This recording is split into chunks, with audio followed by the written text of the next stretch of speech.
CUT के इस one shot series में आप सभी लोग का दिल से स्वागत है। आज हम लोग कवर अप करने वाले हैं जनरल एप्टीट्यूड टेस्ट का लास्ट पार्ट। जी हाँ, आप लोगों ने बिल्कुल सही सुने। आज आप लोग का जीएटी कंप्लीट हो जाएगा, जिसके अंदर का जो स्टैटिक पोर्शन था ये पूरी तरीके से कंप्लीट हो चुका है। इससे पहले का history, polity, economy, computer, GK और मिसलेनियस पोर्शन मैंने कवर करा दिया था। आज मैं आप लोग को पढ़ा के कंप्लीट करवाऊंगा जनरल साइंस के पोर्शन को, जो बहुत ही बेसिक लेवल का है। कई सारे लोगों को ऐसा लगता है कि क्या 10th लेवल की चीजें पढ़नी है, 12th लेवल का साइंस पढ़ना है। ऐसा कुछ भी नहीं है। बेसिक फॉर्म का स्टैटिक साइंस आप लोग को पढ़ना है, जिसमें फिजिक्स, केमिस्ट्री और बायो आप लोग को कवर करना है। तो ईमानदारी से आप लोग पूरे वीडियो को देखिए और बस घर पे बैठकर क्वेश्चन को प्रैक्टिस कर लेना। प्रणय भाई आप लोग को बहुत अच्छे से कंप्लीट जनरल साइंस पढ़ा देंगे, लेकिन यार आप सभी लोग जानते हो पढ़ाई करने के बाद क्वेश्चन प्रैक्टिस नहीं होंगी तो आप लोग के लिए दिक्कत आ सकती है। तो इस क्वेश्चन प्रैक्टिस को बेस्ट बनाने के लिए मेरे इस क्वेश्चन बैंक के साथ आप लोग क्वेश्चंस की प्रिपरेशन कर लेना। 86 पेज नंबर के अंदर आप लोग को ये सारी चीजें मिल जाएंगी, कंप्लीट नोट्स और कंप्लीट पीवाईक्यूज जो मैक्सिमम टाइम एग्जामिनेशन में आए। ये मेरी गारंटी है कि मेरे इस बुक के बाहर आप लोग को कुछ भी नहीं आने वाला है। ईमानदारी से इसको फॉलो करें। आप लोग का static GK, current affair, quants and reasoning सभी आप लोग को इसमें कवर होने वाला है। तो ईमानदारी से एक एक चीजों को देखिए, एंजॉय करिए और अपनी प्रिपरेशन को धमाकेदार बनाइए। डिस्काउंट लिंक इसके डिस्क्रिप्शन में मिल जाएगी, तो फायदा उठा लेना, क्योंकि लास्ट मोमेंट चल रहा है। मैं नहीं चाहता हूं कि लास्ट मोमेंट में आके सीयूटी आप लोग खराब कर लो। तो स्टार्ट करते हैं प्रणय भाई के साथ हमारे आज के इस प्यारे से जनरल साइंस के पोर्शन को। So yes, hey to all, कैसे हो तुम सभी लोग? I hope so you guys are all good and welcome back to Zaki Saudagar's channel। आज तुम्हारे जकी भैया ने मुझे वापस से बुलाया है, तुम्हारे प्रणय भैया को। You guys can just follow me on Instagram, Pranay Mishra CK is my handle। और आज हम लोग तुम्हारे GAT के जनरल साइंस पोर्शन को कर रहे होंगे, जहाँ पर फिजिक्स, केमिस्ट्री और बायोलॉजी आती है। अब यहाँ पर हम लोग एक बहुत ही क्विक वन शॉट करने वाले हैं, जस्ट 40 to 45 मिनट्स। हम लोग ये तीन जो ब्रांचेज हैं भाई, जेन्युइन ब्रांचेज हैं तुम्हारी साइंस की, इसको हम लोग करने वाले। तो टाइम थोड़ा सा कम रहेगा, तो हम रिवीजन पर्सपेक्टिव से आगे बढ़ रहे होंगे। साथों साथ आई आस्क द जकी भैया टीम की वो इन नोट्स को प्लीज तुम्हारे लिए जो है डिस्क्रिप्शन बॉक्स में डलवा दें, बिकॉज ये तुम्हारी काफी ज्यादा हेल्प कर सकते हैं रिवीजन के पर्सपेक्टिव से। उसके बाद में अगर भी हम लोग आगे बढ़ते हैं, तो सबसे पहले तो मैं तुम्हें बता दूं कि चैप्टर एनालिसिस क्या है। अगर यहाँ पर तुम देखते हो तो फिजिक्स से 2021 मतलब जो डेटा है वो यहाँ पर पूरा डला हुआ है। यू नो द डेटा, ठीक है, कितने क्वेश्चन और कितने क्वेश्चन नहीं आते हैं, ठीक है। इसके बाद में अभी first of all we are starting with the portion of physics. हम लोग जो है फिजिक्स से स्टार्ट कर रहे हैं। अब फिजिक्स में जो सबसे पहली चीज आती है that is the basic units. अब यूनिट्स तो तुम्हारे को पता ही है भाई, किसी चीज को नापना हो, मेजर करना हो, है ना। अगर हमको कोई भी मेजरमेंट करनी हो तो हम लोग जो है यूनिट्स का इस्तेमाल करते हैं। अब जैसे कि अगर मान के चलो मुझे लेंथ नापनी हो, तो मैं एसआई यूनिट्स की अगर बात करूं, मतलब स्टैंडर्ड इंटरनेशनल यूनिट्स की बात करूं, तो ये यहाँ पर लेंथ में क्या होती है, मीटर होती है। उसके बाद में मास में क्या होती है, इट्स किलोग्राम। टाइम में क्या होती है, सेकंड एस होती है। उसके बाद में इलेक्ट्रिक करंट में इट्स एम्पियर। देन उसके बाद में टेम्परेचर में इट्स केल्विन। डिग्री सेल्सियस नहीं होती है, डिग्री सेंटीग्रेड नहीं होती है, वो केल्विन होती है। उसके बाद में ल्यूमिनियस इंटेंसिटी में होती है CD कैंडला।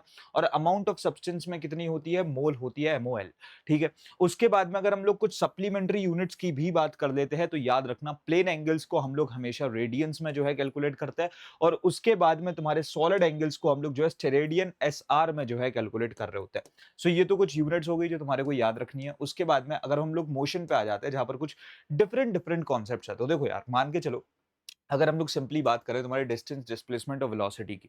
डिस्टेंस और डिस्प्लेसमेंट को तुम लोग कैसे समझ सकते हो कि अगर एक ये हो गया A पॉइंट, ये हो गया B पॉइंट, तो इनका जो एक शॉर्टेस्ट डिस्टेंस होगा ना, जहां पर एक स्ट्रेट लाइन पाथ होगा, वो हो गया डिस्प्लेसमेंट। लेकिन वहीं अगर हम लोग बात करते हैं डिस्टेंस की तुम्हारे, तो distance could be anything, it can be like a route, तो वो हमेशा ज्यादा ही होगा। सो यहाँ पर से तुम ये देख सकते हो, जो ये कर्वी पाथ है जहां से तुम A से B तक पहुंचो, ये रोड हो गई एक तरीके की।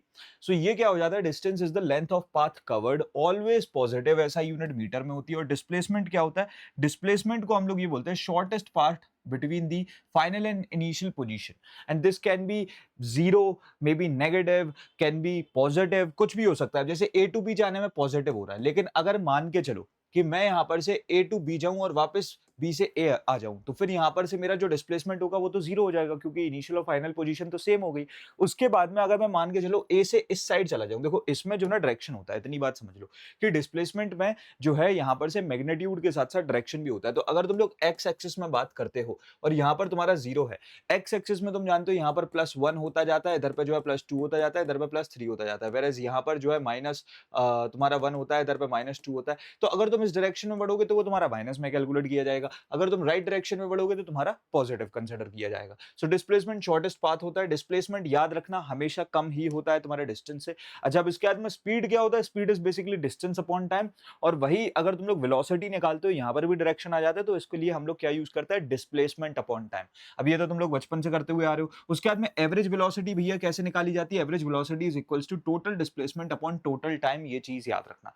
उसके बाद में इक्वेशंस ऑफ मोशन, भैया ये तो आपने जो है अपनी क्लास 8th में ही पढ़नी जो है स्टार्ट कर दी होगी, है ना। इक्वेशंस ऑफ मोशन, लाइक यहां पर से न्यूटन की जो 3 इक्वेशंस है वो सबसे ज्यादा जरूरी है। सबसे पहले तो यही है, v is equals to u plus at, जिसमें v is the final velocity, u is the initial velocity, a is the acceleration, t is the time taken.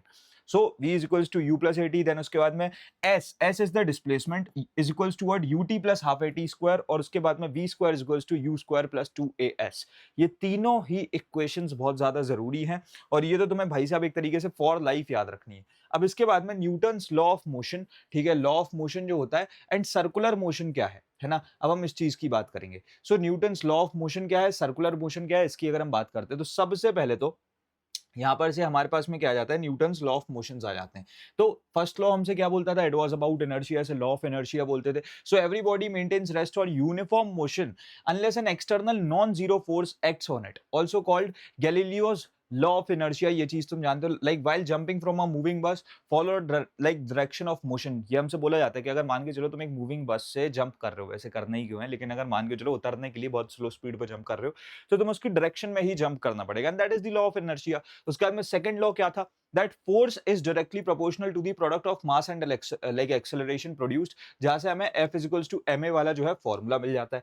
Then इसके बाद में थर्ड वाला तो बहुत ही सिंपल था भाई, कि रिएक्शन का लाइक किसी भी आपने अगर कोई एक्शन लिया तो उसका उतना ही इक्वल एंड अपोजिट रिएक्शन आएगा। ये तो तुम बचपन से पढ़ते हुए आ रहे हो। So every action has an equal and opposite reaction. Example के तौर पर rocket rises due to the reaction of downward ejection of gases, ठीक है। तो ये एक एग्जांपल हो गया। अब इसके बाद में अगर हम एक सर्कुलर मोशन की बात करें, सर्कुलर मोशन क्या होता है कि अगर तुमने मान के चलो इस पॉइंट ए से स्टार्ट किया और तुमने पूरा चक्कर काटा और वापस तुम ए पॉइंट पे आकर के रुक गए, सो tangent gives direction of motion at any point, क्योंकि हर टाइम पे जो है अगर मान के चलो तुम इस पॉइंट पे इधर फेस कर रहे हो, इस पॉइंट पे इधर फेस कर रहे हो, इस पॉइंट पे तुम इधर फेस कर रहे हो, इस पॉइंट पे तुम इधर फेस कर रहे हो, so at every instantaneous second तुम्हारी जो है एक तरीके से where you are facing your direction is changing, right. So tangent gives direction of motion at any point. Centripetal force जो होता है, याद रखना कि वो रेडियली इनवर्ड्स होता है, यहां पर से सेंट्रीपिटल फोर्स काम करता है, वेयर एज जो सेंट्रीफ्यूगल फोर्स होता है वो इनवर्ड से आउटवर्ड्स जो है एक्ट कर रहा होता है, and that's a pseudo force. वो हमें सिर्फ फील होता है इनर्शिया की वजह से, and it's a pseudo force. याद रखना, it's a fake force, equal and opposite to the centripetal force, उसके इक्वल एंड अपोजिट होता है। So not talking about the friction, अगर हम लोग फ्रिक्शन की बात करते हैं यार, फ्रिक्शन का तो मतलब ही यही होता है कि it's like a resistive force, ये किसी चीज को रोकने के लिए होता है, right. So friction force that opposes motion between surfaces, है ना। कोई भी अगर एक सरफेस मोशन हो रहा है तो उसको अपोज करने वाला फोर्स क्या होगा? फ्रिक्शनल फोर्स होगा, ठीक है। Enables us to walk on earth surface, इसी की वजह से। अब देखो यार, अर्थ का जो सरफेस है ना, वो जब हमें फ्रिक्शन प्रोवाइड कर रहा है ना, तभी हम उस पर चल पा रहे हैं। अगर एकदम ही स्मूथ और एकदम ऐसे लाइक तुम समझ रहे हो स्मूथ सरफेस होता है ना, और इसमें अगर कोई भी एक फ्रिक्शन नहीं होता तो हम इस पर खड़े नहीं होते, हम इस पर फिसल जाते। और उसके साथ साथ brake stop auto like automobiles due to friction only, उसमें भी ये फ्रिक्शन का कॉन्सेप्ट ही जो है काम कर रहा होता है। नाउ गोइंग अहेड, अगर हम लोग आगे बढ़ते हैं, वी विल प्रोसीड, तो जो नेक्स्ट चीज आ रही है that is work, energy and power. अब अगर हम इसकी बात करेंगे, देखो वर्क इन साइंटिफिक टर्म्स मैं तुम्हें बता दूं तभी होता है जब कोई एक फोर्स किसी बॉडी को डिस्प्लेस करता है। सो याद रखना यहां पर से that done when force moves a body through distance and direction of force, ठीक है। सो ये चीज तुम्हें याद रखनी है। अच्छा, इसका जो है जो कंप्लीट फॉर्मूला होता है, जो एक्सप्रेशन होती है, W is equals to Fs cos theta। अब इसमें Fs cos theta क्या है? F is the force applied, S is the displacement occurred and cos theta is the direction cosine between them, ठीक है। ये चीज याद रखना। इसमें भी ये याद रखना कि अगर थीटा की value is greater than 90 degree तो वर्क हमारा नेगेटिव हो जाएगा, क्योंकि cos 90 डिग्री से ऊपर की वैल्यूज जो है वो क्या हो जाती हैं? वो भैया नेगेटिव हो जाती है। उसके बाद में अगर थीटा तुम्हारा 90 डिग्री से कम है तो पॉजिटिव वर्क है, और अगर वो 90 डिग्री के एग्जैक्ट बराबर है तो जीरो वर्क है। अब जीरो वर्क का एक एग्जांपल क्या हो सकता है कि मान के चलो तुम लोगों ने जो ना फोर्स देखा कि वो डाउनवर्ड डायरेक्शन में लग रहा है और डिस्प्लेसमेंट इस डायरेक्शन में हो रहा है, इनके बीच का जो एंगल है theta that is equals to 90 degree, और यहां पर से जो है कोई भी काम नहीं हो रहा है। कैसा केस हो सकता है? कुली अपने सिर पे एक लोड रखे हुए, तो जो लोड लगता है वो डाउनवर्ड डायरेक्शंस में लगता है, और कुली जो है ऐसे नॉर्मली एक पाथ में आगे बढ़ता जाता है, तो उनके बीच में 90 डिग्री का एंगल आ जाता है, वेयर नो वर्क हैपेंस। उसके बाद में अगर हम लोग बात करें to the like concept of energy, energy तो तुम्हें पता ही है यार, it is the capacity to do work, right? So capacity of doing work scalar quantity होती है, इसकी एसआई यूनिट क्या होती है? इसकी एसआई यूनिट लाइक होती है जूल। जूल ही तुम्हारी जो है वर्क की भी यूनिट होती है, ये भी तुम्हें याद रखना है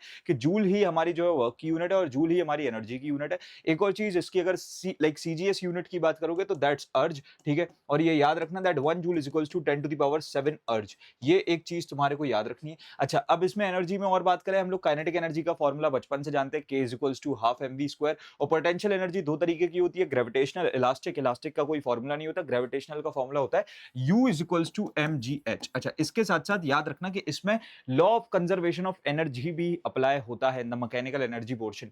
यहां पर this states that energy can neither be created nor be destroyed. ये सिर्फ एक फॉर्म से दूसरे फॉर्म में ट्रांसफॉर्म हो सकती है। उसके बाद में अगर हम लोग पावर की बात करते हैं, अब पावर की अगर हम लोग बात करेंगे, so rate of doing work को हम लोग क्या बोलते हैं? पावर बोलते हैं। और उसकी एसआई यूनिट होती है वाट, ठीक है? सो पावर क्या होता है? Work done by time taken. तो लेट्स सपोज अगर हम लोग बोल रहे हैं कि भैया 50 जूल वर्क है और मैंने 10 सेकंड में कर दिया, तो वो क्या हो जाएगा? 5 जूल पर सेकंड हो जाएगा, जिसको मैं सिंपली 5 वॉट भी लिख सकता हूं, ठीक है?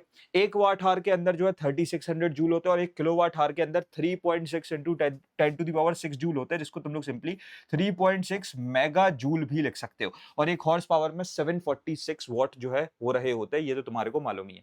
गोइंग अहेड, अगर हम लोग अब ग्रेविटेशन और सैटेलाइट्स पे आ जाते हैं, सो यहां पर से ग्रेविटेशन का कॉन्सेप्ट तो तुम्हारे को गाइस पता ही है, राइट? सो यहां पर से न्यूटन्स लॉ ऑफ ग्रेविटेशन क्या था जो 1686 में दिया गया था? That every particle of matter attracts every other particle, ठीक है? वो हर दूसरे पार्टिकल को अट्रैक्ट करता है। और इसका फॉर्मूला क्या दिया गया था? Fg is equals to gmm by r square, ठीक है? और इसमें जो g ग्रेविटेशनल कांस्टेंट की वैल्यू होती है, दैट इज व्हाट? वो होती है 6.67 into 10 to the power -11 newton metre square पर केजी स्क्वायर। ये एक वैल्यू तुम्हारे को याद रखनी है। ग्रेविटी g तुम जानते हो, g is equals to 9.8 metre पर सेकंड स्क्वायर, ठीक है? एस्केप वेलोसिटी जो अर्थ पर है, अगर तुम्हें अर्थ को एस्केप करना हो तो उसकी वेलोसिटी कितनी होती है? 11.2 किलोमीटर पर सेकंड। उसके बाद में एस्केप वेलोसिटी अगर मून पे बात करें हम लोग तो दैट इज 2.4 किलोमीटर पर सेकंड। और ग्रेविटेशन अगर मून पे हम लोग बात करते हैं कि ग्रेविटेशनल एक्सेलरेशन कितना है वहां पर, सो 1/6 ऑफ अर्थ है, ठीक है? और जी इज मैक्सिमम एट पोल्स, ये चीज याद रखना। और इक्वेटर पे एकदम मिनिमम हो रहा होता है। उसके अलावा अगर हम लोग कुछ और कॉन्सेप्ट्स की बात करें लाइक सैटेलाइट्स की, ठीक है? सो अर्थ की नेचुरल सैटेलाइट क्या है? मून है ना? आर्टिफिशियल सैटेलाइट कौन सी है? INSAT-1B, ठीक है? सो that is the artificial satellite, जो तुम्हारे को एक लाइक नाम याद रखना है। Period of satellite near earth surface is what? 84 minutes. उसे 84 मिनट्स लगते हैं। उसके बाद में जियो स्टेशनरी सैटेलाइट्स की अगर हम लोग बात करते हैं, सो हाइट कितनी होती है? Approximately 36,000 kilometres. टाइम पीरियड कितना होता है? 24 आवर्स। पोलर सैटेलाइट्स की बात करें, revolves in polar orbit and इसकी हाइट होती है अप्रोक्सीमेटली 800 किलोमीटर्स। तो ये कुछ फैक्चुअल डेटा है जो तुम्हारे को याद रखना है, ठीक है? उसके बाद में जो है अगर हम लोग कुछ जनरल प्रॉपर्टीज ऑफ मैटर पे आ जाते हैं, क्या मैटर क्या होता है? मैटर तो तुम्हारे को पता है भाई, 3 स्टेट्स में लाइक ये हो रहा होता है, सॉलिड, लिक्विड, गैस, बचपन से तुम पढ़ते हुए आ रहे हो, ठीक है? सो इसमें एक इलास्टिसिटी होती है, राइट? इलास्टिसिटी कि वो कितना स्ट्रेच हो सकता है, मतलब property by which a body regains its original shape after removal of like deforming force. के मान के चलो अगर मैं एक डिफॉर्मिंग फोर्स लगा रहा हूं, उसकी कॉन्फ़िगरेशन को चेंज कर रहा हूं, फिर वो अपने ओरिजिनल शेप में वापस आ जा रही है। So steel is more elastic than rubber, ये एक पर्टिकुलर फैक्ट को याद रखना। प्रेशर, अब प्रेशर तुम्हारे को पता है ये क्या होता है कि तुम फोर्स लगाते हो पर यूनिट एरिया। ऐसा यूनिट क्या होती है? न्यूटन पर मीटर स्क्वायर, ठीक है? और ये एक स्केलर क्वांटिटी है। अब इसको जिस चीज के थ्रू तुम मेजर करते हो, बैरोमीटर मेजर्स एटमॉस्फेरिकल प्रेशर, है ना? ये चीज तुम्हें पता है। पास्कल्स लॉ जो होता है, ये भी तुमने अपनी क्लास 7th 8th में ही पढ़ लिया होगा। Pressure transmitted equally in all directions in confined liquids, ठीक है? एप्लीकेशन क्या होती है? जो भी हाइड्रोलिक लिफ्ट हो गई या हाइड्रोलिक प्रेस हो गई या हाइड्रोलिक ब्रेक्स हो गई, वो सब के सब इसी कॉन्सेप्ट पे काम करता है। इसके बारे में लाइक बाद में जो है आर्किमिडीज प्रिंसिपल आ जाता है। So apparent loss in weight of a body immersed in liquid, वो क्या होता है? So weight of liquid displaced, समझ रहे हो? तो अगर आयरन बॉल लाइक जो है वो सिंक करती है, शिप फ्लोट करती है इसी एक प्रिंसिपल की वजह से। और तुम्हें पता है कि तभी तुम लोग अगर एक अपने बहुत भारी दोस्त को पानी के बाहर ना उठा पाओ, लेकिन तुम उसे उठा करके पटक सकते हो पानी के अंदर, अगर तुम पानी में रेसलिंग करते हो। ये मैं तुम्हें एक चीज बता रहा हूं, तो अपने भारी लाइक बहुत ही ज्यादा भारी दोस्त को ही पटक सकते हो। डेंसिटी की हम बात करें तो डेंसिटी तो तुम्हें पता ही है भैया कि मास पर यूनिट वॉल्यूम, के मास पर यूनिट वॉल्यूम कितना है। So hydrometer measures the relative density. Iron sinks in water but floats in mercury, ये चीज याद रखना।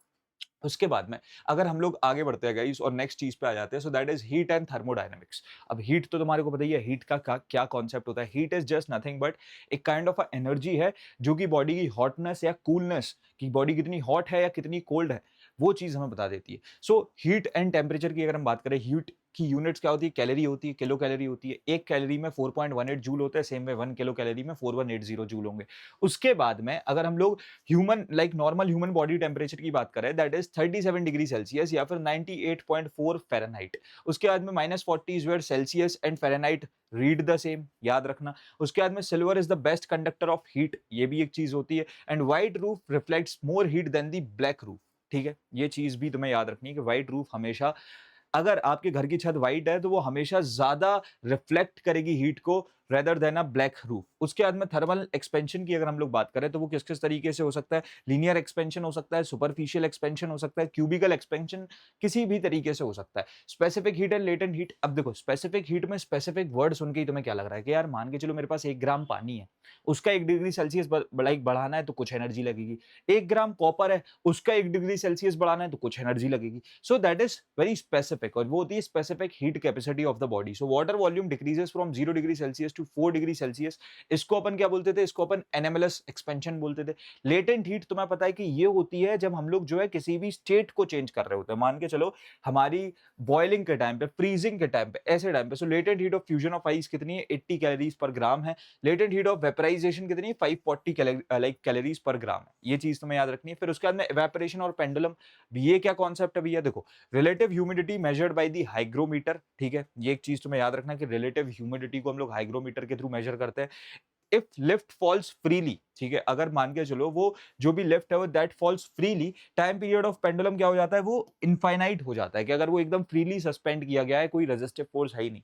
उसके बाद में लिफ्ट असेंडिंग तो टाइम पीरियड डिक्रीज करता है, और लिफ्ट अगर एक्सेलरेशन के साथ में तुम दोगे सो टाइम पीरियड ऑब्वियसली इंक्रीज कर जाएगा। देन इसके बाद में अगर हम लोग आगे बढ़ेंगे, सो यहाँ पर से अब हम कुछ और चीजों की बात करते हैं, लाइक वेव्स की अगर हम लोग बात करते हैं। वेव्स तो भैया ये तुम साउंड के अंदर आ चुके हो। सो वेव्स भी दो तरीके की होती है, मैकेनिकल होती है और ट्रांसवर्स होती है। ठीक है, अब यहाँ पर से अगर तुम लोग बात करो, इसमें भी फिर लॉन्गिट्यूडिनल होती है, इलेक्ट्रोमैग्नेटिक होती है। सो अगर हम लोग सिंपल टर्म्स में बात करें, ठीक है, so a wave is a disturbance that propagates energy, vibrational energy को जनरली प्रोपोगेट कर रहा होता है from one place to another without transportation of matter, क्योंकि यहाँ पर सिर्फ वाइब्रेशंस हो रही होती हैं। अब लॉन्गिट्यूडिनल वेव्स और ट्रांसवर्स वेव्स में बहुत सारे बच्चों को अभी तक डिफरेंस नहीं पता। देखो गाइस, मैं तुम्हें बताऊं कि अगर मान के चलो किसी भी एक वेव का प्रोपोगेशन ये है, ठीक है, उसका डायरेक्शन ये है, तुम देख पा रहे हो, दिस इज द डायरेक्शन। अब अगर इसके मान के चलो यहां पर से हमारे पास में जो हम रेड पार्टिकल्स की बात कर रहे हैं, ये जो है ऐसी वेव के डायरेक्शन में प्रोपोगेट कर रहे हैं। ठीक है, तो ये कैसी हो जाएगी, ये हो जाएगी तुम्हारी लॉन्गिट्यूडनल वेव। ठीक है, क्योंकि यहां पर जो है तुम्हारी वेव का प्रोपोगेशन और पार्टिकल्स का प्रोपोगेशन इज पैरेलल। लेकिन अगर वहीं अब हम लोग बात करेंगे एक मान के चलो ट्रांसवर्स वेव की, जो कि अगेन कुछ ऐसे ही प्रोपोगेट कर रही है, पर उसके बाद में जो उसके पार्टिकल्स हैं वो ऐसे नॉर्मली प्रोपोगेट करते हुए आगे बढ़ रहे हैं। मतलब तुम समझो जिग जैग ऐसे आगे बढ़ते जा रहे हैं। सो यहां पर से वो ऐसे प्रोपोगेट ऊपर कर रहे हैं, आगे बढ़ रहे हैं, उसके बाद में प्रोपोगेट ऊपर कर रहे हैं, आगे बढ़ रहे हैं। तो ये हो जाएगी तुम्हारी एक ट्रांसवर्स वेव। ठीक है, ये क्या हो जाएगी, ये हो जाएगी एक ट्रांसवर्स वेव, क्योंकि यहां पर जो डायरेक्शन है तुम्हारे पार्टिकल्स का और वेव प्रोपोगेशन का, that is normal to each other. उसके बाद में इलेक्ट्रोमैग्नेटिक वेव्स क्या होती हैं, so no medium required, propagates through vacuums. Example के तौर पर लाइट हो गई, रेडियो वेव्स हो गई, एक्सरेज हो गई, ये तुमने अगेन अपने क्लास 9th में पढ़ा होगा, है ना। उसके बाद में अगर हम लोग गाइस आगे बढ़ते हैं, so if we will proceed now, we are here on the sound waves and Doppler's effect. ठीक है, सो सबसे पहले तो साउंड वेव की अगर हम लोग क्लासिफिकेशन की बात करें, 20 हर्ट्ज से 20,000 हर्ट्ज तक होती है। 20 हर्ट्ज के पीछे वाला इंफ्रासोनिक होता है, 20,000 हर्ट्ज से ऊपर वाला अल्ट्रासोनिक होता है। उसके बाद में इंफ्रासोनिक, अल्ट्रासोनिक, ये तो तुम्हें बता ही दिया। स्पीड ऑफ साउंड की अगर हम बात करते हैं, सो that is maximum in solids, है ना, मिनिमम लाइक इन गैसेस, क्योंकि इनको मटेरियल मीडियम चाहिए होता है प्रोपोगेशन के लिए। फ्रीक्वेंसी अनचेंज्ड रहती है अगर मीडियम चेंज हो जाए। उसके बाद में pressure changes does not affect the speed. उसके साथ साथ speed increases with the temperature, क्योंकि ऑब्वियसली भाई साहब कोलिजन बढ़ जाता है। देन उसके बाद में ह्यूमिड एयर क्या करेगी, ह्यूमिड एयर जो है again faster than dry air, because humid air में पार्टिकल्स ज्यादा क्लोज होंगे, वाटर पार्टिकल्स भी होंगे। सो इसी वजह से ये चीज हो रही होती है। अब उसके बाद में की साउंड कॉन्सेप्ट्स की अगर हम बात करें, एको, एको तुम्हें पता है कि तुम कुछ भी जो बोलते हो वो तुम्हें वापस से सुनाई दे। So repetition of sound due to reflection. उसके बाद में इंटेंसिटी तुम्हें पता है कि भैया आप पर यूनिट एरिया कितनी एनर्जी लगा रहे हो, कितनी sound energy. So energy per unit time per unit area. उसके बाद में पिच की अगर हम बात करें, सो सेंसेशन ऑफ फ्रीक्वेंसी होती है ना, फ्रीक्वेंसी जो तुम हर्ट्ज में कैलकुलेट करते हो। Sonar, sonar is the sound navigation and ranging technique, जो कि एक ऐसी टेक्निक है जिसको हम बहुत वाइडली यूज करते हैं। फिर डॉपलर्स इफेक्ट की अगर तुम बात करते हो, so change in frequency of a wave to an observer moving relative to the source. So इसमें अगर डिस्टेंस डिक्रीज करता है, ये चीज चीज याद रखना है, distance decreasing so apparent frequency increase करती है, और अगर डिस्टेंस इंक्रीज करता है तो अपेरेंट फ्रीक्वेंसी डिक्रीज करती है। ये एक चीज तुम्हारे को याद रखनी है। इसके बाद अगर हम लोग गाइस आगे बढ़ेंगे, so light reflection and refraction की अगर हम बात करते हैं, लाइट में रिफ्लेक्शन तो तुम्हें पता ही है भाई क्या होता है। सो लॉज ऑफ रिफ्लेक्शन क्या थे, इसमें एक इंसिडेंट रे होती थी, एक रिफ्लेक्टेड रे होती थी और एक नॉर्मल होता था, and they all lie in the same plane. उसके बाद में angle of incidence angle of reflection के बराबर, यही दो लॉस थे, राइट। प्लेन मिरर जो होता था वो वर्चुअल लिटरली इन्वर्टेड इमेज देता था ऑफ सेम साइज, और object moves at speed v। तो हमेशा याद रखना image moves at 2v relative to the object. Spherical mirrors की जब हमने बात करी, जहां पर तुम्हारे कॉन्वेक्स मिरर्स आ जाते हैं और कॉनकेव मिरर्स आ जाते हैं। कॉन्वेक्स मिरर्स जो होते हैं वो वर्चुअल इरेक्ट और डिमिनिश्ड इमेजेस देते हैं, नहीं, ये चीज गलत लिखी हुई है, याद रखना। यहां पर से इनकी प्रॉपर्टीज को ऑल्टर कर दो। वर्चुअल नहीं, वो जनरली जो है तुम्हारे को रियल इमेजेस देते हैं, ठीक है, और जनरली डिमिनिश्ड इमेजेस देते हैं, वेरएस कॉनकेव जो है तुम्हारे को वर्चुअल इमेजेस देते हैं, ठीक है। उसके बाद में रिफ्रैक्शन एंड ऑप्टिकल फाइबर की अगर हम लोग बात करते हैं, सो रिफ्रैक्शन क्या कॉन्सेप्ट हुआ, refraction is nothing but a ray of light moving from one medium to another. वो एक मीडियम से दूसरे मीडियम जा रही है, एयर से ग्लास जा रही है, ग्लास से वापस से वाटर जा रही है। So bending of light passing from one medium to another, इसमें एक रिफ्रैक्टिव इंडेक्स का कॉन्सेप्ट आया जिसको हमने म्यू साइन के थ्रू रिप्रेजेंट किया, और उसको हमने क्या बोला, C/V, ठीक है। ये चीज तुम्हें याद रखनी है, ठीक है। उसके बाद में optical fibre works on the total internal reflection, TIR के प्रिंसिपल पे, क्लास 10th में तुमने ये पढ़ा होगा। उसके बाद में डिस्पर्जन और स्कैटरिंग की बात करें तो अगर व्हाइट लाइट प्रिज्म के थ्रू निकल करके विबग्योर में स्प्लिट आउट हो जाती है, उसको हम डिस्पर्जन बोला। Sky colours due to the scattering of light only, red colour के होता है वाइल, और फिर उसके बाद में जो है ब्लू कलर के होता है। ये सारी चीजें स्कैटरिंग ऑफ लाइट पे ही डिपेंड करती हैं। इसके बाद अगर हम लोग आगे बढ़ेंगे और ह्यूमन आई और उसके डिफेक्ट्स ऑफ विजन की बात करते हैं, so the human I an optical instrument like a camera forms real images on the retina. Least distance of distinct vision कितना होता है, 25 सेंटीमीटर के, एटलीस्ट 25 सेंटीमीटर का डिफरेंस हो। माइक्रोस्कोप और टेलीस्कोप की भी बात कर लेते हैं। सो सिंपल माइक्रोस्कोप किस फंडामेंटल कॉन्सेप्ट पे काम करता है, कॉन्वेक्स लेंस होता है, स्मॉल फोकल लेंथ। और एस्ट्रोनॉमिकल टेलीस्कोप क्या होता है, जिसका ऑब्जेक्टिव है बहुत लार्ज अपर्चर होना, लार्ज फोकल लेंथ होना, और प्लस एक आईपीस होना, स्मॉल अपर्चर और स्मॉल फोकल लेंथ का।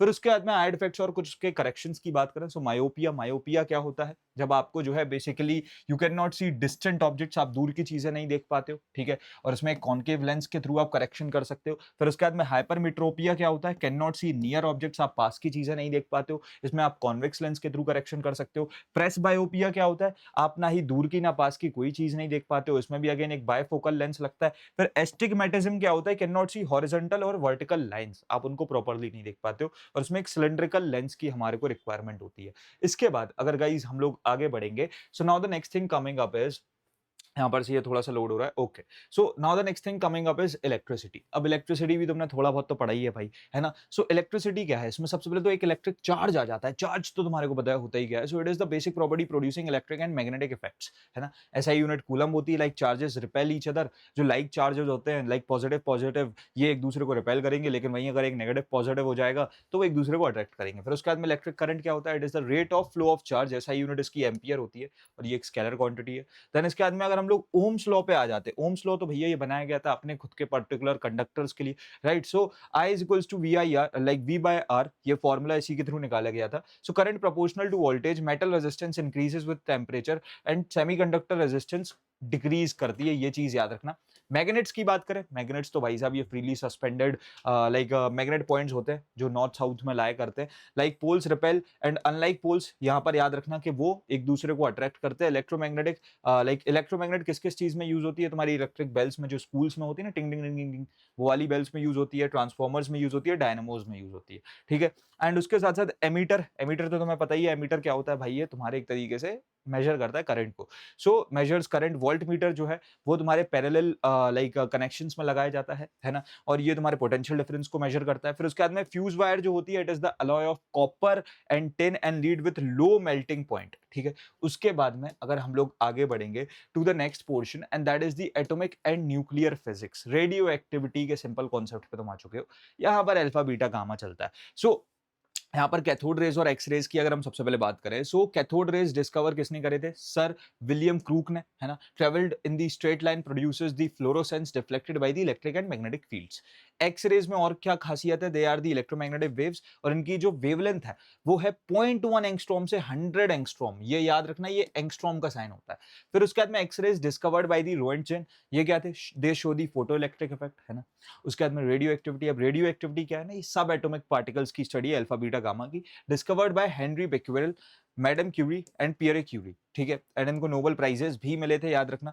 Nuclei with proton 83 are unstable, emit alpha beta and like gamma particles and product of all natural radioactive elements क्या होता है, दैट्स लीड, है ना, और लीड के थ्रू ही आप उसे रोक सकते हो। उसके बाद में अल्फा का एमिशन जो होता है उसमें एटॉमिक नंबर में -2 का चेंज आता है और पूरे तुम्हारे मास नंबर में -4 का चेंज आता है। बीटा के एमिशन में याद रखना कि एटॉमिक नंबर +1 हो जाता है और मास नंबर जो है वो अनचेंज्ड रहता है। उसके बाद में अगर हम लोग अब न्यूक्लियर फिजन की बात करेंगे, सो न्यूक्लियर फिजन क्या करता है, फिजन प्रोसेस जो होती है ना, ये हैवी न्यूक्लियस को दो छोटे न्यूक्लियस में स्प्लिट आउट कर देती है, ठीक है, ऑफ नियरली इक्वल मास। सो तुम देख सकते हो यहाँ पर एक यूरेनियम है 23592 और उसमें अगर हमने एक न्यूट्रॉन दिया, यहाँ से तुम्हारे को बेसिकली क्या मिल चुका है, 141 बेरियम 56 और उसके बाद में यहाँ पर 92 36 Kr, और फिर तुम्हारे को कुछ इतनी एनर्जी मिल चुकी है, ठीक है। उसके बाद में न्यूक्लियर फ्यूजन प्रोसेस क्या होता है कि आप लाइट न्यूक्लियाइज को कंबाइन करते हो to form heavier nucleus, so requires temperature of at least 10⁸ kelvin, और हाइड्रोजन बॉम्ब जो है वो इसी कॉन्सेप्ट पे बनाता है, इससे जो है एटम बॉम्ब्स बनाए गए, इससे हाइड्रोजन बॉम्ब्स बनाए गए। उसके बाद में अगर हम लोग आगे बढ़ेंगे, सो यहां पर से जो नेक्स्ट चीज आ रही है, न्यूक्लियर रिएक्टर कंपोनेंट्स, क्या क्या कंपोनेंट्स उसके अंदर होते हैं। तो एक फ्यूल होता है ना, जो कि हम जनरली यूरेनियम प्रोवाइड करते हैं। उसके बाद में एक मॉडरेटर होता है जो डिक्रीज करता है एनर्जी ऑफ न्यूट्रॉन्स को for further fissions. Heavy water and graphite are used. उसके बाद में एक कंट्रोल रॉड होती है, रॉड्स ऑफ कैडमियम और boron absorb excess neutrons so that chain reactions को आप कंट्रोल कर पाओ। उसके बाद में कूलेंट एक होता है जो कि हीट को और बाकी एक्सेसिव जो टेम्परेचर बढ़ रहा होता है उसको एब्जॉर्ब कर लेता है। So may be water, heavy water, He और CO2, ठीक है। यूनिट ऑफ मेजरमेंट और रेफरेंस की अगर हम लोग बात करें तो सबसे पहले तो फोर्स की यूनिट न्यूटन होती है, quantity pressure, sorry yes, so force की unit is newton, energy work की इट्स जूल, फिर उसके बाद में फ्रीक्वेंसी की हर्ट्ज, रेजिस्टेंस की ओम, इंटेंसिटी ऑफ साउंड की डेसिबल, उसके बाद में डेप्थ ऑफ सी की जो है फैदम, उसके बाद में प्रेशर की अगर हम बात करें पास्कल होती है, पावर की वॉट होती है, चार्ज की कूलम होती है, मैग्नेटिक इंडक्शन की गॉस होती है, पावर ऑफ लेंस की डायोप्ट्रे होती है, और उसके बाद में ल्यूमिनस फ्लक्स की जो है कैंडला होती है। सो ये चीजें तुम्हारे को याद रखनी है। गोइंग हेड अगर हम लोग आगे बढ़ेंगे, सो यहाँ पर से now we are here on the topic 2 chemistry. अब हम लोग फाइनली हमारी केमिस्ट्री के पोर्शन के साथ स्टार्ट कर रहे हैं। सो मैटर एंड चेंजेस, अब ऑल्दो देखो तुम्हारे को यहाँ पर पता है कि यार किसी भी चीज में फिजिकल चेंजेस भी आ सकते हैं, केमिकल चेंजेस भी आ सकते हैं। फिजिकल चेंजेस क्या क्या हो सकते हैं, no new substances are formed in that, है ना। उसके अंदर तुम ऐसे बोल सकते हो कि जैसे हम सब्लिमेशन करा रहे हैं, हम बॉइलिंग करा रहे हैं, मेल्टिंग करा रहे हैं, dissolving like sugar in the water, cutting trees. लेकिन केमिकल चेंजेस क्या होते हैं, केमिकल चेंजेस से एक नया ही सब्सटेंस फॉर्म होता है। सो परमानेंट होते हैं, new substances are formed with different chemical properties. Example के तौर पे burning fuel, electrolysis of water, photosynthesis, ripening of fruits, ये सारे केमिकल चेंजेस हो जाते हैं। सो मैटर तुम्हें पता है कि 3 स्टेट्स में एग्जिस्ट करता है, सॉलिड, लिक्विड और गैस। 2 एडिशनल स्टेट्स भी हैं, एक होती है plasma. Plasma is the super energetic particles and Bose Einstein condensates, जिसको हम बीईसी बोलते हैं, gas at super low temperature. जहां पर सुपर लो टेम्परेचर पे गैसेस हो ना, उसको बीईसी बोला जाता है। उसके बाद में गाइस अगर हम लोग आगे बढ़ेंगे, सो यहां पर से एटम्स, मॉलिक्यूल्स और आइसोटोप्स की हम लोग बात करते हैं। एटम तो तुम्हें पता ही है भाई, ये एकदम स्मॉलेस्ट यूनिट है, right, which is indivisible. So atom is the smallest particle retaining chemical properties made up of electrons, protons and neutrons. Protons और न्यूट्रॉन्स होते हैं वो न्यूक्लियस के अंदर होता है, तभी इनको न्यूक्लियाई बोला जाता है ना। And electrons revolve around the nucleus. उसके बाद में अगर हम लोग बात करें मॉलिक्यूल की, तो मॉलिक्यूल बहुत सारे या थोड़े बहुत तुम्हारे जो है एटम्स के थ्रू बन रहा होता है। So smallest part of element compound capable of independent existence. Element की अगर हम बात करें, so they contain only one type of atom, है ना, जैसे कि सी या एस, है ना, या डायमंड। उसके बाद में जो है तुम्हारे ऑर्गेनिज्म, ओजी एटॉमिक नंबर कितना है इसका, 118 है। रिसेंटली सिंथेसाइज्ड एलिमेंट है, ये लास्ट एलिमेंट है भी पीरियोडिक टेबल का। आइसोटोप्स, आइसोटोप्स के बारे में तुम्हें भाई पता ही है। These are the kind of elements जो कि जो है एक सेम एटॉमिक नंबर को शेयर करते हैं पर उनका डिफरेंट मास नंबर होता है। लाइक अगर हम लोग बात करें एग्जांपल के तौर पे, तो हाइड्रोजन के 3 आइसोटोप्स हैं, है ना। उसके जो 3 आइसोटोप्स है, that is protium, deuterium, tritium, है ना। सो 1,1H, फिर उसके बाद 1,2H, 1,3H, ऐसे करके जो है उसके 3 फॉर्म्स हैं। देन इसके बाद में आइसो बार्स क्या होता है, ये सेम मास नंबर के हैं लेकिन डिफरेंट एटॉमिक नंबर है। एटॉमिक नंबर डिफरेंट होगा तो एलिमेंट भी डिफरेंट होगा। लाइक एग्जांपल के तौर पे 80 Ar 40, 19K 40, 20 Ca 40। सो आर्गन, पोटेशियम, कैल्शियम सब जो है 40 मास नंबर को शेयर कर रहे हैं। फिर उसके बाद में बॉइलिंग एंड मेल्टिंग पॉइंट्स की बात करें, सो बॉइलिंग पॉइंट ऑफ वाटर कितना होता है, 100 डिग्री सेल्सियस होता है, decreases at the high altitude. और मेल्टिंग पॉइंट कितना होता है of ice is basically 0 degree Celsius, ठीक है। देन इसके बाद अगर हम लोग आगे बढ़ेंगे, so now the next thing is colloids, batteries and corrosion. अब यहाँ पर से अगर तुम लोग सबसे पहले तो बात करते हो टाइप्स ऑफ कोलॉइड्स की, ठीक है, जैसे कि डिस्पर्स्ड फेज में अगर मान के चलो वो लिक्विड है, ठीक है, लेकिन यहाँ पर से उसका डिस्पर्जन मीडियम क्या है, गैस है, ठीक है, तो वो टाइप क्या हो जाएगा, वो एरोजल हो जाएगा, एग्जाम्पल के तौर पे फॉग, क्लाउड्स या मिस्ट। उसके बाद में अगर मान के चलो डिस्पर्स्ड फेज में वो जो है गैस है, लेकिन डिस्पर्जन मीडियम क्या है, लिक्विड है, और वो अगर फोम बना रहा है तो वो क्या हो सकता है, शेविंग क्रीम हो सकती है। देन उसके बाद में डिस्पर्स्ड फेज में वो लिक्विड है, लेकिन वो डिस्पर्जन मीडियम भी उसका लिक्विड ही है और वो इमल्जन कर रहा है, तो वो मिल्क फेस क्रीम हो सकती है, राइट। उसके बाद में जो है सॉलिड की बात करें, अगर डिस्पर्स्ड फेज में सॉलिड है लेकिन डिस्पर्जन मीडियम लिक्विड है और वो सॉल्यूशन बना रहा है, सो वो मड मिल्क ऑफ मैग्नीशिया हो सकता है। देन उसके बाद में अगर हम लोग मान के चलो लिक्विड है वो डिस्पर्जन फेज में, और अगर वो एक सॉलिड बना रहा है लेकिन उसका जो टाइप है दैट इज अ जेल, तो जेल क्या हो सकता है, जेली, चीज या बटर हो सकता है, ठीक है। अब बैटरीज तुम्हारे को पता ही है कि भाई साहब बैटरीज भी दो तरीके की होती हैं, प्राइमरी या सेकेंडरी। प्राइमरी आर दोस्त जो कि नॉन रिचार्जेबल हैं, ड्राई सेल, मर्करी सेल, लेकिन जो रिचार्जेबल हैं वो सेकेंडरी हैं, लीड स्टोरेज बैटरी, निकल कैडमियम बैटरी, है ना। उसके बाद में कोरोजन की अगर हम लोग बात करते हैं, सो यहाँ पर से इसका एक इलेक्ट्रोकेमिकल पर्पस होता है। कोरोजन क्या होता है ना कि बेसिकली अगर एक लेयर चढ़ गई, है ना, अगर मान के चलो आयरन की स्पेसिफिक बात करें तो रस्टिंग प्रोसेस होगी। So iron forms hydrated ferric oxide Fe2O3.XH2O, ये आयरन पर लेयर चढ़ जाती है। प्रिवेंशन क्या होता है इसकी, इलेक्ट्रोप्लेटिंग कर दो या फिर ऑयलिंग कर दो, पेंटिंग कर दो, वार्निशिंग कर दो, गैल्वेनाइजेशन कर दो, कुछ भी कर सकते हो आप लोग, ठीक है। उसके बाद में अगर हम लोग आगे बढ़ेंगे, so now the next thing is fuels and calorific values उनकी कितनी है। सो यहाँ पर से अगर तुम लोग बात करते हो लेट्स सपोज फ्यूल कोल की, और उसका जो कॉम्पोजिशन है दैट इज कार्बन या फिर वेरियस ग्रेड्स में है, कैलोरीफिक वैल्यू उसकी 25 टू 32 है, ठीक है। उसके बाद में अगर हम लोग बात करें केरोसिन की, जिसका हाइड्रोकार्बन है मेन फॉर्म, और इसकी कैलोरीफिक वैल्यू इज 48। तो ऐसे ही करके एक मैंने जो टेबल बनाई है, ये टेबल तुम्हारे लिए बहुत इंपॉर्टेंट है गाइस, ठीक है। इसकी सारी वैल्यूज को तुम्हारे को याद रखना है, ये तुम्हारे को तुम्हारे नोट्स में देखने को मिल जाएगी। गोइंग हेड अगर हम लोग आगे बढ़ेंगे, हम लोग आ जाते हैं एसिड, बेसिस और सॉल्ट पे। अब एसिड्स क्या होते हैं भैया, एसिड्स जो है वो पर्टिकुलर कंपाउंड्स होते हैं जो कि when dissolved in water departs in H+ ion, तो वो H3O+ बनाते हैं। सो बेसिकली यहां पर याद रखना, सार टेस्ट होता है इनका, टर्न्स ब्लू लिटमस रेड, सबसे इंपॉर्टेंट चीज, good conductors in the aqua solution, react with metals to produce hydrogen gas, pickle stored in gas jar, ठीक है। उसके लाइक ग्लास जार। उसके बाद में बेसिस, बेसिस तुम्हें पता है, देखो ये जैसे कि H+ आयन पे खेल रहे थे, ये O2- या OH- पे खेलता है। सो बिटर टेस्ट होता है, सोपी टच होता है, टर्न रेड लिटमस ब्लू, और उसके बाद में NaOH, KOH जो है इसके गुड कंडक्टर्स हैं, है ना, इन एक्वस और या फिर मोल्टन स्टेट में। अच्छा, अब इन्हीं दोनों का अगर न्यूट्रलाइजेशन करा दो तो सॉल्ट बन जाता है। So product of neutralisation between acid and base, pH measure कितना होता है इसकी, एसिडिटी या बेसिसिटी पे होता है, ठीक है।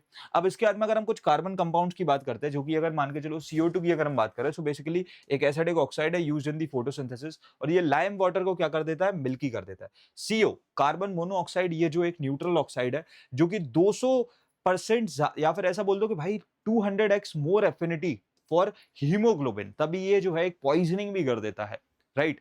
कार्बोक्सी हीमोग्लोबिन जो हमारे अंदर बन जाता है, तो हमारे को कार्बन मोनोऑक्साइड की पॉइजनिंग हो जाती है, क्योंकि इसकी हीमोग्लोबिन के साथ में बहुत तगड़ी पेयरिंग होती है।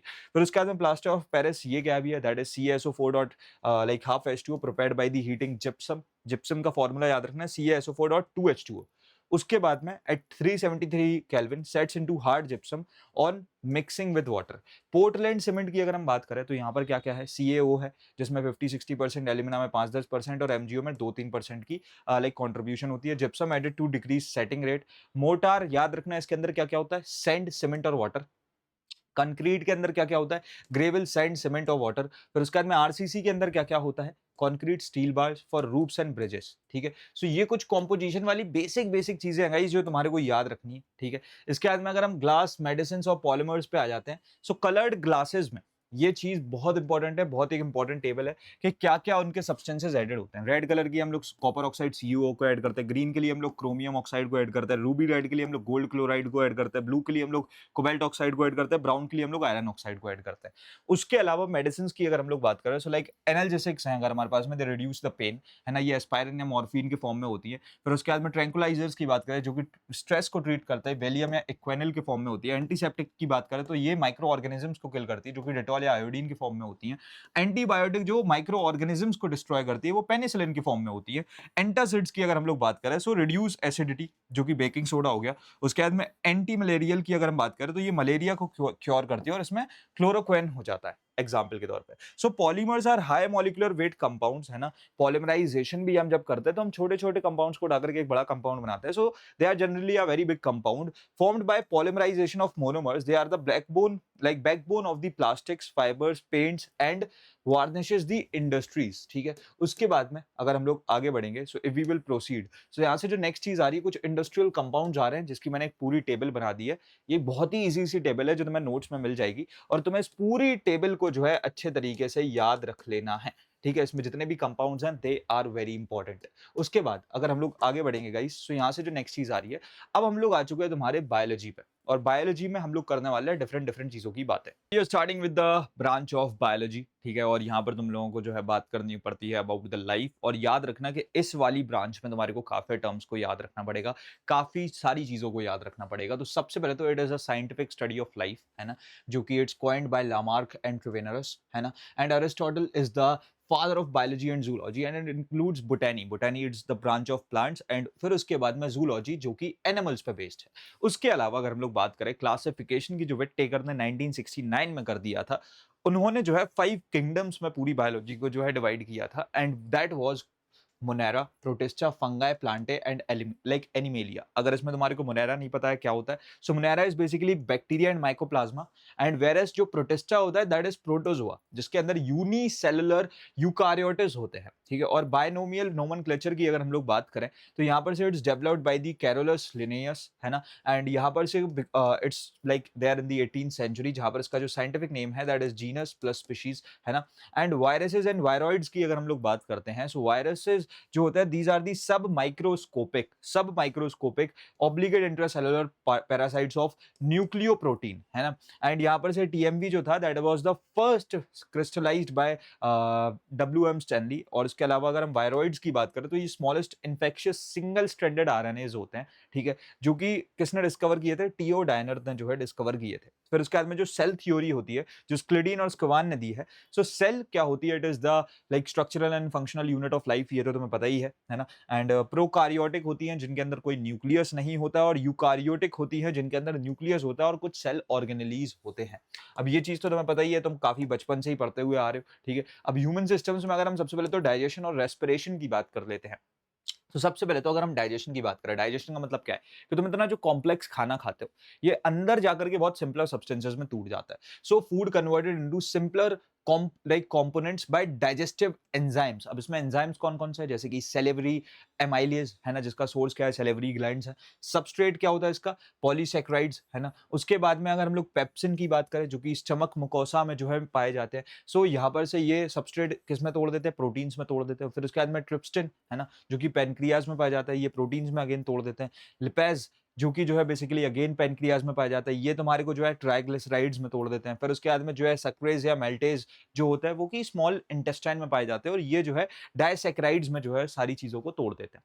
इसके अलावा अगर हम रेस्पिरेटरी लाइक सिस्टम की बात करते हैं, सो रेस्पिरेटरी ऑर्गन्स बाय एनिमल, अब जैसे कि लंग्स जो होती हैं ये रेप्टाइल्स या मैमल्स में होती हैं, स्किन जो होती है वो फ्रॉग या अर्थवॉर्म में होती है, गिल्स जो होते हैं वो फिशेस या टेडपोल्स में होते हैं, ट्रैकी जो होती है वो इंसेक्ट्स या सेंटिपीडीज में होती हैं, बुक लंग्स जो होती हैं वो स्पाइडर या फिर स्कॉर्पियन में होती है और एयर सेक्स जो होता है वो बर्ड्स में होता है। ठीक है, ये चीज तुम्हें याद रखनी है। इसके बाद अगर हम लोग आगे बढ़ेंगे और हम लोग कुछ वाइटामिन की बात करेंगे, सो देखो यार ये भी अगेन एक टेबल है, ठीक है, जो कि तुम्हारे को बहुत अच्छे तरीके से याद रखनी, that's this is a very important table. ये तुम्हारे एग्जाम पर्सपेक्टिव से एकदम एक्यूरेट डेटा है जो हमने यहाँ पर डाल रखा है इस पूरे नोट्स के अंदर। ठीक है, सो ये बहुत ज्यादा इंपॉर्टेंट है जहां पर तुमने जो है fat soluble and water soluble चीजों में तोड़ा है सबको। ठीक है, सो जैसे कि अगर विटामिन ए हो गया रेटिनॉल जो कि फिश लीवर ऑयल से कैरेट्स में पाया जाता है, या फिर इसका फंक्शन क्या होता है, हेल्दी एपिथेलियल सेल विजन में। ऐसे ही करते करते जो है यहाँ पर हमने सारी चीजों को डाल दिया, सारे वाइटामिन को जो है तुम्हारे को याद रखना है। इसके बाद गोइंग अहेड अगर हम लोग आगे बढ़ेंगे, सो यहाँ पर से ब्लड और सर्कुलेटरी सिस्टम की अगर हम बात करते हैं, सो ब्लड तो तुम्हारे को मालूम ही है भाई, हमारे अंदर जो खून उसको हम ब्लड बोलते हैं, राइट। सो एडल्ट्स में ये 5 to 6 लीटर्स होता है, पीएच वैल्यू 7.3 to 7.4, मतलब कि स्लाइटली अल्कलाइन होता है।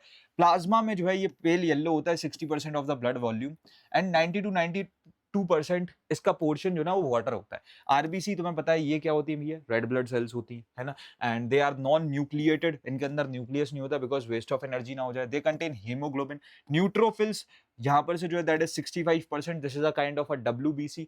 ये फेगोसाइकोटिक लाइक फेगोसाइटिक होती है, मतलब कि एक तरीके से ये फेगोसाइटोसिस करती हैं, मतलब यहाँ पर से ये इनगल्फ करती है बैक्टीरिया को। फिर उसके बाद में increase in the bacterial like infection. उसके बाद में लिम्फोसाइट्स जो होती है, जो 26% होती है, they produce the antibodies and increase in the viral infection. फिर मोनोसाइट्स होती हैं जो 0.5% पाए जाते हैं सिर्फ, एंड ये पुलिसमैन है ब्लड के।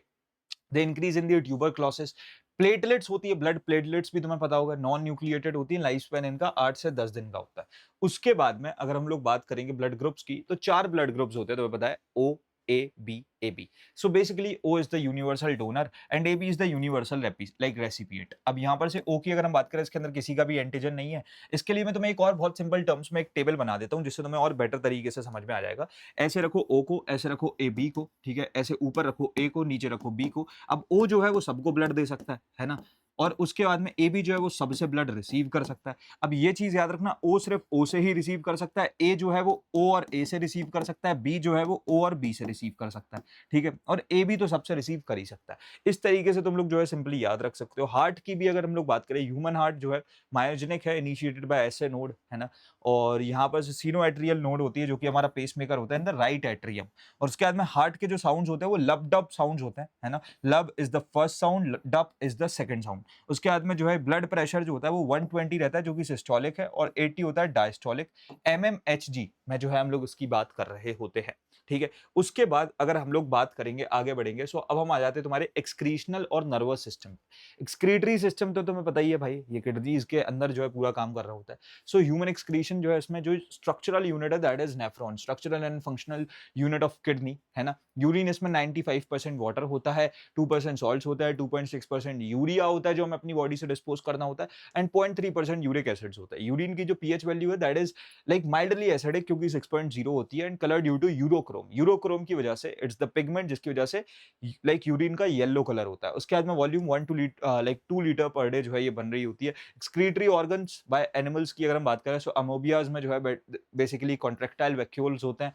उसके बाद में अर्थवॉर्म्स में तुम्हारे यहाँ पर से जो है नेफ्रीडिया होते हैं। कॉकरोचेस में जो है मेल्फिगियन ट्यूबल्स होते हैं। प्रॉन्स में जो है ग्रीन ग्लैंड्स होते हैं, ठीक है। उसके अलावा अगर हमारे ब्रेन फंक्शंस की अगर हम बात करें, सो ब्रेन फंक्शंस में ब्रेन के भी भाई मल्टीपल पार्ट्स हैं, जैसे कि cerebrum. Cerebrum it's the main centre of conscience, मतलब कि यहाँ पर से जो हमारी इंटेलिजेंस, मेमोरी, स्पीच, थिंकिंग सब कुछ इधर ही से काम करती है।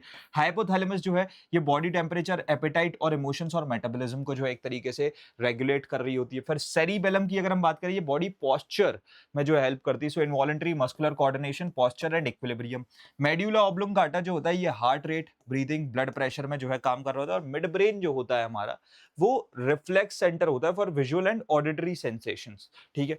इसके बाद अगर गाइस हम लोग आगे बढ़ेंगे, सो यहाँ पर से जो नेक्स्ट चीज आ रही है दैट इज ह्यूमन डिसीजेस, ठीक है। अब यहाँ पर ये जितनी भी मैंने एक और टेबल बना रखी है, टेबल जो है तुम्हारे को अच्छे तरीके से याद रखना है, जहां पर हमने एक पर्टिकुलर डिसीज की बात करी, उसका पैथोजन की बात करी, इंक्यूबेशन की बात करी, सिम्टम्स की बात करी, और वैक्सीन की बात करी कि क्या वैक्सीन देनी चाहिए। सो ये कुछ इंपॉर्टेंट डिसीजेस हैं जो तुम्हारे को याद रखना है, again very important, so that हमने तभी इसको तुम्हारे नोट्स में डाल दिया, और ये तुम्हारे को अच्छे तरीके से, बढ़िया तरीके से जो है रिवाइज करने हैं।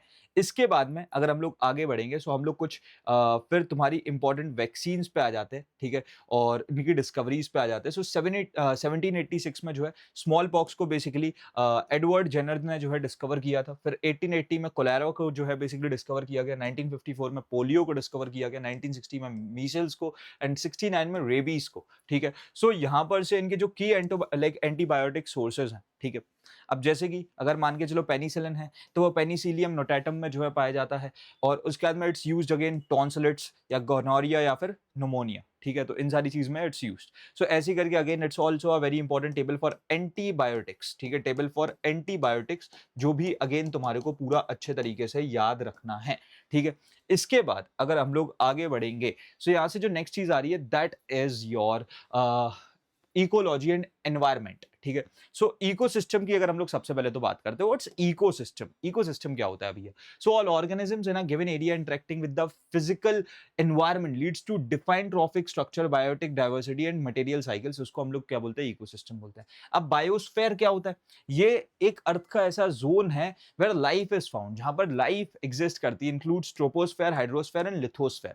अब बायोडाइवर्सिटी क्या होती है? अब ये तो हमें पता है कि भाई बहुत सारी स्पीशीज हैं, सो वैरायटी ऑफ स्पीशीज डाइवर्सिटी को हम बायोडाइवर्सिटी बोल सकते हैं, genetic variability with in species, so variety of ecosystems and functional diversity. फिर उसके बाद में जो एनर्जी पिरामिड्स हैं, ठीक है, so pyramid of energy is always upright, है ना, pyramid of number upright in grassland और पॉन्ड्स, या फिर जो है इन्वर्टेड इन ट्री इकोसिस्टम। हे भगवान, कट डाल देना भाई, कट कट लगेगा यहाँ पर एक।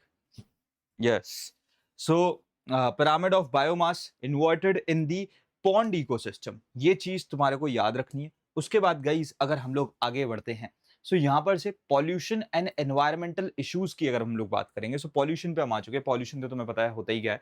सो एयर पॉल्यूशन मोटर व्हीकल्स की वजह से होता है, जो कि 60% कंट्रीब्यूट करते हैं of air pollution in major cities. Photochemical smog होता है, जिसमें ओजोन लेयर डिप्लीट होती है, H2O2 PAN, COS 250 like x more binding affinity with haemoglobin, जिसकी वजह से आपको जो है कार्बन मोनोऑक्साइड पॉइजनिंग हो सकती है।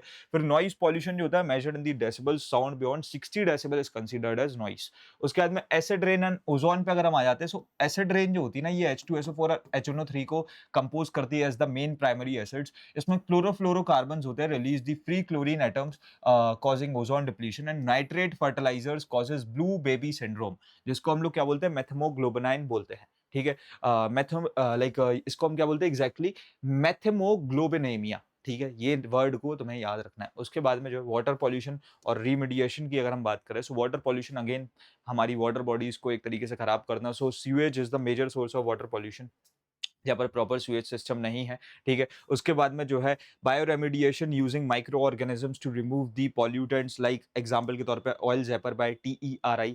उसके बाद में बायो मैग्निफिकेशन जो होता है ना, ये बेसिकली इंक्रीज कर देता है in concentration of persistent chemicals up trophic levels, ठीक है। उसके बाद में ग्लोबल वार्मिंग और डिजास्टर्स की अगर हम लोग बात करते हैं, so warming of troposphere due to the increased greenhouse gases, उसको हम बोलते हैं ग्लोबल वार्मिंग।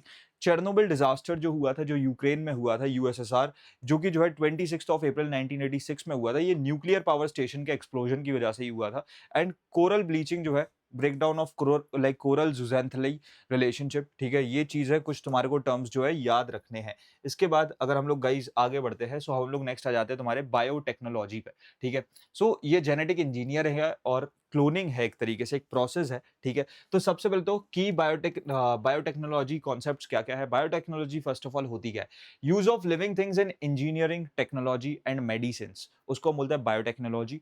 जेनेटिक इंजीनियरिंग क्या होती है? Insertion of foreign gene fragment into another DNA molecule, मतलब उसकी जीन्स की कॉन्स्टिट्यूशन को ही चेंज कर देना। जीन थेरेपी क्या होती है? कि like insertion of genes into cells to treat hereditary like diseases. उसके बाद में टेस्ट ट्यूब बेबी, IVF, ये तुमने कॉन्सेप्ट सुना होगा। So it is the fusion of ovum and sperm outside body implanted at 32 cell stage, ठीक है। और इसका फर्स्ट अटेम्प्ट कब किया गया था? By doctor Petrucci in Italy in 1959, survived 29 days. World's first test tube baby कौन थे?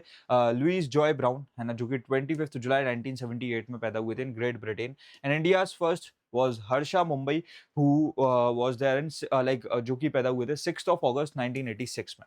उसके बाद में अगर हम लोग बात करते हैं about the process of cloning के, क्लोनिंग क्या होता है? सो प्रोड्यूसिंग दी जेनेटिकली आइडेंटिकल इंडिविजुअल्स, उसको हम लोग क्या बोलते हैं? क्लोनिंग बोलते हैं। जैसे कि Dolly was the first mammal clone, a sheep developed by doctor Ian Wilmut in UK। फिर BT क्रॉप्स क्या होती हैं? They contain the genes for BT toxins from Bacillus thuringiensis, so they provide the insect resistance without insecticides। Example के तौर पर BT cotton, जो कि first GM crop है, या फिर BT कॉर्न, या फिर गोल्डन राइस, है ना। फिर न्यूक्लियाइक एसिड्स क्या क्या होते हैं? सो DNA तुम्हें ये पता ही है भाई, 4 बेसेस होते हैं इसके, एडिनाइन, गुआनाइन, थायमाइन, साइटोसाइन। फिर RNA जो होता है, they contains the like uracil in places of thymine, ठीक है। उसके बाद अगर हम लोग एकदम लास्ट पोर्शन पे आ चुके हैं, तो हम लोग कुछ इंपॉर्टेंट ब्रांचेस की अगर बात कर लेते हैं, ठीक है, कि इंपॉर्टेंट ब्रांचेस क्या क्या है बायोलॉजी की। सो सबसे पहले तो कार्डियोलॉजी, इसमें हम हार्ट की स्टडी करते हैं। साइटोलॉजी में सेल्स की स्टडी करते हो। जेनेटिक्स में हेरिडिटरी और वेरिएशंस की स्टडी करते हो। उसके बाद में ऑर्निथोलॉजी में तुम लोग बर्ड्स की स्टडी करते हो, वायरोलॉजी में तुम लोग वायरसेस के बारे में पढ़ते हो, टेक्सोनॉमी में तुम लोग जो है क्लासिफिकेशन ऑफ ऑर्गेनिजम्स की बात करते हो, नेफ्रोलॉजी में हम किडनीज की बात करते हैं, फिर उसके बाद में डर्मेटोलॉजी में हम स्किन की बात करते हैं, लाइक फाइकोलॉजी में जो है तुम लोग यहाँ पर से एल्गीज की बात करते हो, ग्रोंटोलॉजी में जो है तुम लोग ग्रोइंग गोल्ड्स की बात करते हो, फिर उसके बाद में एपीकल्चर में हम लोग हनी इंडस्ट्री की बात करते हैं, सेरीकल्चर में हम लोग सिल्क इंडस्ट्री की बात करते हैं। सो ये कुछ इंपॉर्टेंट और चीजें। देन इसके बाद में अगर हम लोग आगे बढ़ेंगे तो हम कुछ इंपॉर्टेंट मेडिकल डिस्कवरीज की अगर बात करें तो ये डिस्कवरीज है, किन्होंने डिस्कवर किया था, किस ईयर में किया था, किस कंट्री में किया था। ये एक बहुत ही इंपॉर्टेंट टेबल है तुम्हारे सीयूईटी एग्जाम के लिए जो तुम्हारे को याद रखनी है। फिर उसके बाद में अगर हम एक क्विक रिवीजन में तुम्हें बता दूं भाई याद क्या क्या रखना है, तुम्हारे को याद रखना है 7 बेसिक यूनिट्स को, फिर उसके बाद में स्पीड ऑफ लाइट याद रखो, एस्केप वेलोसिटी याद रखो, ब्लड के वॉल्यूम को याद रखो, least distance for proper vision को याद रखो और वैल्यू ऑफ जी को भी याद रख लो। पूरे लेक्चर में मैंने तुम्हारे को एक बहुत ही, तुम सोच रहे होगे भैया आपने उतना एक्सप्लेन नहीं किया क्योंकि यार टाइम लिमिटेड था, बाउंडेशन थी 30-40 मिनट की, फिजिक्स केमिस्ट्री और बायो को हमको बस एक क्विकली रिकैप ही देना था। बाकी तुम लोग जो है बढ़िया तरीके से इन सारी चीज़ों को नोट्स के थ्रू अच्छे तरीके से डिटेल पढ़ सकते हो। आई होप सो तुम्हारे को सब कुछ समझ में आया और तुमने काफ़ी बढ़िया तरीके से रिवाइज कर दिया। और do let me know in the comments कि तुम्हारे क्या रिव्यूज़ हैं और क्या क्वेश्चंस हैं, क्या डाउट्स हैं। बाकी फॉर दिस वीडियो हम लोग रखते हैं इतना ही, हम मिलते हैं तुम्हारे कमिंग वीडियोज़ में। तब तक के लिए thanks for watching, happy learning, bye bye, love you all, hustle hard, bye bye. I hope आप लोग को प्रणय भाई के साथ सारी चीजें अच्छे से समझ में आ गई होगी और इन्होंने बहुत अच्छे से आप लोग को complete general science portion cover करा दिए। अब आप लोग को करना क्या है, बुक उठाना है, कंप्लीट नोट्स को रिवाइज करना है और उसके बाद क्वेश्चन की प्रैक्टिस करनी है। ये एमसीक्यू पेपर है, गलती से भी एक क्वेश्चन गलत होगा आपके हाथ से आपकी सीट चले जाएगी। तो ईमानदारी से प्रिपरेशन करो क्वेश्चंस के साथ और बिल्कुल भी इग्नोर मत करो क्वेश्चन प्रैक्टिस को, ये सबसे ज्यादा इंपॉर्टेंट है। लिंक डिस्क्रिप्शन में मिल जाएगी क्वेश्चन बैंक की, अभी जाओ ऑर्डर करो और अपनी प्रिपरेशन को धमाकेदार बनाओ। तो एंड करते हैं आज के स्टूडियो लेक्चर को यहीं पे, मिलता हूं नेक्स्ट वीडियो में, जब तक के लिए गुड बाय।